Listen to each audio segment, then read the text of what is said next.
মিরপুর শেরেবাংলা স্টেডিয়ামে দ্বিতীয় ওয়ানডে চলার সময় যা ঘটেছে এটিকে কেউ বলছেন মেহেদী মিরাজের চতুরতা, কেউ বলছেন ক্রিকেটের চেতনার পরিপন্থী। তবে মাঠের লড়াইয়ে আইনি শেষ কথা। সৌজন্য দেখাতে গিয়ে নাকি রান নেওয়ার ভুল প্রচেষ্টায় কিভাবে ড্রেসিং রুমে ফিরতে হলো পাকিস্তান ব্যাটার সালমান আলী আঘাকে, আম্পায়ারের সিদ্ধান্তে ক্ষোভে ফেটে পড়া সেই মুহূর্ত আর মিরাজের উপস্থিত বুদ্ধিমত্তার বিস্তারিত জানাচ্ছেন বদিউজ্জামান মিলন।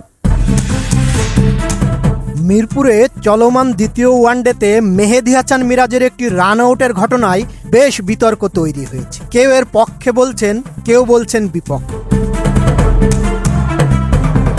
ঘটনাটি ঘটে পাকিস্তানের ইনিংসের ৩৯তম ওভারে। বোলার্স ব্যাক ড্রাইভ করেছিলেন মোহাম্মদ রিজওয়ান। বল চলে যায় নন স্ট্রাইক এন্ডে থাকা সালমান আলী আঘার দিকে। বোলার মেহেদী হাসান মিরাজ তড়িঘড়ি ছুটে আটকাতে চাইলেন বল, যেন একটা রান না হয়।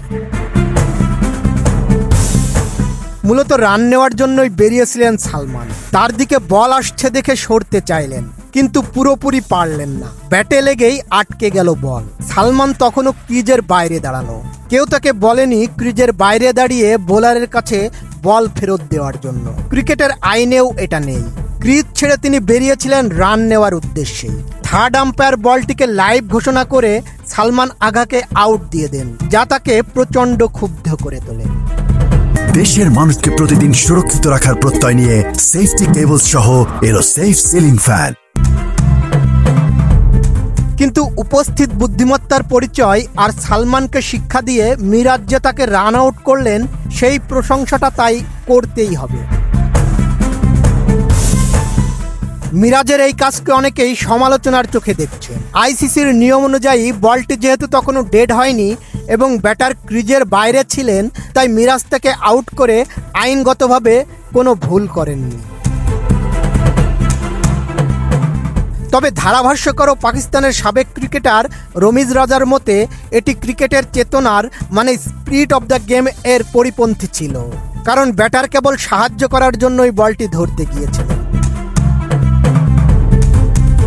আউট হওয়ার পর সালমান আগা এতটাই ক্ষুব্ধ ছিলেন যে ড্রেসিং রুমে ফেরার পথে তিনি নিজের হেলমেট ও গ্লাভস ছুঁড়ে ফেলে দেন।